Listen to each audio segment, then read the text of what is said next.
Well, Nick Pinchuk is the Harvard-educated CEO and chairman of Snap-on Incorporated, an S&P 500 company valued at close to $3 billion. So it may come as a bit of a surprise that Pinchuk believes that as a society, we've put too much emphasis on college degrees.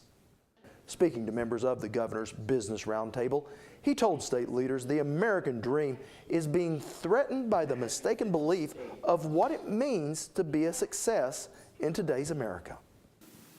We are not Americans because we have a common ancestry. We come from all over. Nor do we share a particular religion. All forms of worship are practiced here. Nor even a specific geography. The map has changed. Map of America has changed as many times as the stars on the states. America is America because we are based on ideas. Americans are Americans because we have certain beliefs, and among those most important is we hold these truths to be self-evident, that all men are created equal and endowed by their Creator with certain inalienable rights, and among these are life, liberty, and the pursuit of happiness. And I want you to concentrate on the last one, pursuit of happiness. And what the founders meant with that was prosperity. The middle class, the American dream. And so it was. The idea of America pursuing the American dream. Now, why is it America, how has America become what it has been today? Well, David Landis, the Harvard professor who wrote Wealth and Poverty of Nations, and talks about why is it that certain nations are ascendant economically and in lifestyles over others, talks about America. He says America was ascendant because of our middle class who knew how to make things and do things and get things accomplished and create prosperity. More recently, Paul Kennedy talks about World War II in the Engineers of Victory, and he says the soldiers created an important component of winning World War II. But there was another aspect of it. The people who were in the factories, people like Rose Hill Monroe, who came out of the hills of Kentucky and worked in a factory in Willow Run, Michigan, and she and her sisters created the industrial base. She became known as later as Rosie the Riveter. And she created the industrial base that allowed us to win the one war we could not afford to lose, middle-class Americans delivering us. Mr. Pinchuk, where did we slip up in terms of our shrinking middle class? Well, I think that what happened in the middle class is that two things happened. We allowed people to change or reassess what they thought the American dream was. That is, to redefine the American dream had always been the idea of establishing yourself in America, getting a job that would create a living that would create prosperity and stability for your family and pride and fulfillment for you. And over time, we started to interpret that American dream as something like you had to achieve at the highest levels. To be a TV anchor, to be a CEO, to be an attorney, to be an investment banker, and to have gone to a very prestigious four-year college. That became the American dream. But in fact, the American dream always has been, and what has been most powerful about America is so many people can participate in it. Everyone cannot be an investment banker or a TV anchor or a doctor. And so that, I think, is the fundamental basis for this. And then along those ways, sort of associated with that, we started to lose respect for the dignity of the work done by the people in the middle, the people on the line, the people who did welding, even though welding is very difficult to do in a correct way. Car mechanics, even though cars today are much more complicated than we've ever seen. In fact, there are more lines of code on a car today than on some airplanes. And so the people who repair them have to be very, very skilled. And yet we have maybe reduced some of the respect and the dignity we give to those people. That's where we slipped up. So this is my message. America is a great country, and it's a great country because of the middle class and the achievement of the American dream. It has succeeded not only because of the brilliance of the few, but the efforts of the many.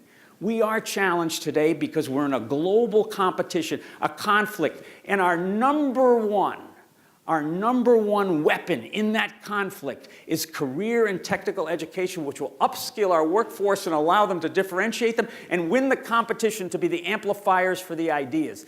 Grow the middle class again. And to do that,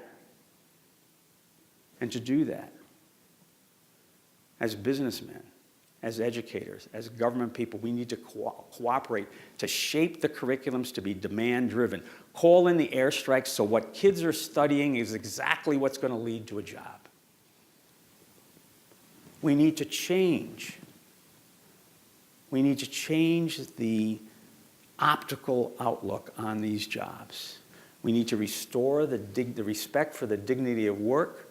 We need to bring the American dream back to what made this great, that is prosperity and stability for a family in a great job, not necessarily a rock star job. And we need to change these consolation prizes to an American calling, a national calling. Career and technical education has a heck of a PR problem. A heck of a PR problem. You see, students, young people who go into these jobs often, or pursue these lines of study, often are seen to have settled for the consolation prize of our society.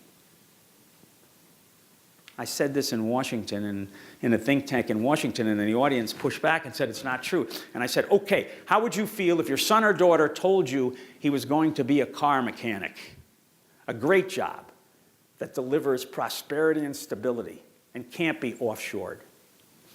And the silence in the audience, you could hear a pin drop, and the face of the people confirmed the answer. These jobs are what other people's kids do, you see. And the problem is, America has lost the respect for the dignity of work. I'm struck every time I go into a manufacturing facility how technical, how modern, and actually how clean they are. Right. Do we have a misconception about what labor is today? Oh, no, of course. I mean, that's part of the problem. We think of labor, particularly in a factory, as being dirty and dark. And that's not the way it is anymore. Labor in a factory is, most of the factories in the United States today are bright and clean, and you can eat off the floor in a lot of cases because this is just good quality. And the machines that are working on those floors are very, very technical, and it takes a skilled person to run them, particularly if you are running a complex product line. One of the reasons why Snap-on is able to manufacture in the United States is we run a complex product line. We manufacture 80% of what we sell off our vans here in America, we manufacture right here, even though labor is a large component of what that hand tool is made of. And the reason that is because complexity and flexibility are important components in our product line. We offer 65,000 SKUs.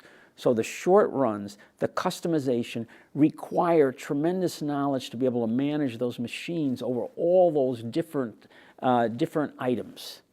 And that means that you need a considerable person in that place. And what it does is it allows you to defend American manufacturing, to manufacture right here. We use, I suppose you could say, the one inalienable advantage that American manufacturers enjoy. That is proximity to the world's greatest market. And that proximity is an advantage for us because it's very difficult to lob 65,000 SKUs, a product line which is both complex and needs to be delivered with, flexibility. It's very difficult to create that and lob it 10,000 miles in 12 time zones from Asia.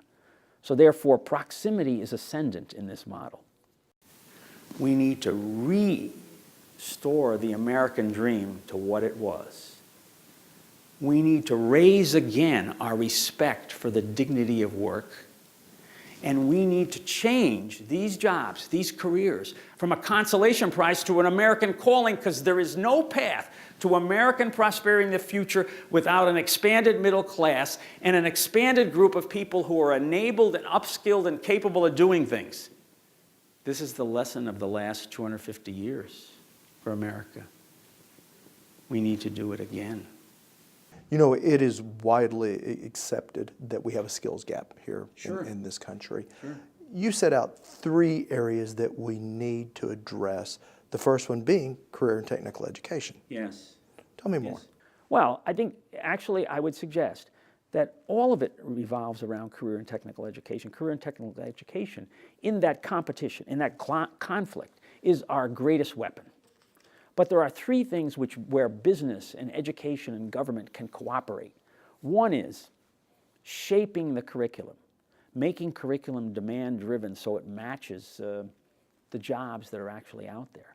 And business has to be active in doing this. But it takes the idea that the company needs to realize that it needs to be active in guiding the curriculum. Otherwise, the curriculum won't match. The National Association of Manufacturers says that 600,000 jobs just in manufacturing are open simply because we can't find a skill.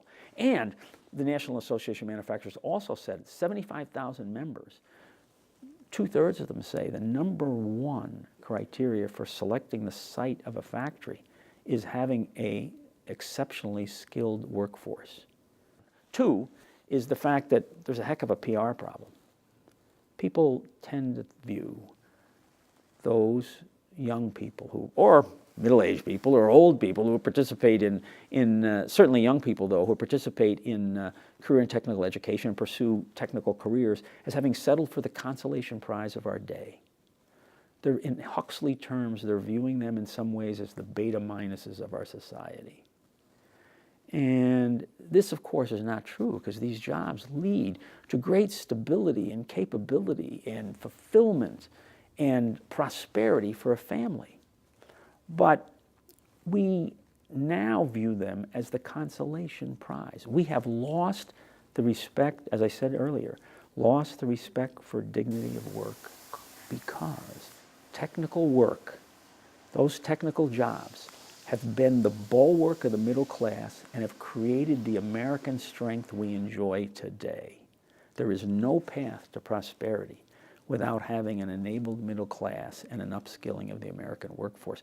And that won't happen unless we raise the profile and acceptability of those jobs and make them a national calling. Kennedy did this in 1960 when he said, we're going to the moon in 10 years, and every high school young person in America thought that becoming a scientist or an engineer was enlisting in a national calling, almost like they were going in the Army. This can be done here by leaders in business, by leaders in education, and by people in government, particularly, like the governor here in Oklahoma who does.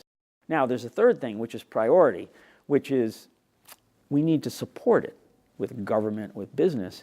And what's happening in government, I believe, is that, for sure, is that Congress and the Senate will endorse technical education. They'll say, we endorse it. But when push comes to shove, they will sacrifice the interests of technical education on the altar of other priorities. They'll endorse it, but they won't support it. They won't prioritize it. So when the time comes to allocate the money or decide where to spend political capital, they won't do it on education. And we need to lean on them to recognize that education should be the number 1 priority. Now, before business can effectively lean on them, or before education can effectively lean on them, we have to actually act like it's the number 1 priority. And part of the problem is that business itself tends to like anything that will favor business. In other words, if there's an initiative that is favorable to business, we characterize it as essential. Well, that's not really true. And so I'm willing to say for us, for me, that career and technical education is the number 1 thing on my priority list for a national agenda, above any kind of trade changes, above changes in the corporate income tax. And we pay high corporate income tax, and so an adjustment would favor us for sure. Yet I think education is more important. I'm willing to say that, and we need to say that directly to our leaders in both education and government and lean on them to act the same. And that creates the priority, will help this. So 3 areas to enable this career and technical education to be the weapon it deserves to be. 1 is call in the airstrikes and shape the curriculum to be demand-driven so it fits what's needed in industry. 2, work on the PR problem and change what is a consolation prize now to a national calling and restore the respect for the dignity of work and restore the American dream to what it always was, that is the middle class, not some extraordinary job which can only be occupied by a very few number of Americans. And thirdly, to ask our government and our educators to prioritize this as their #1 priority and to act like it. Nick Pinchuk, thank you for your insights. Okay. Appreciate it. Thank you. Sure.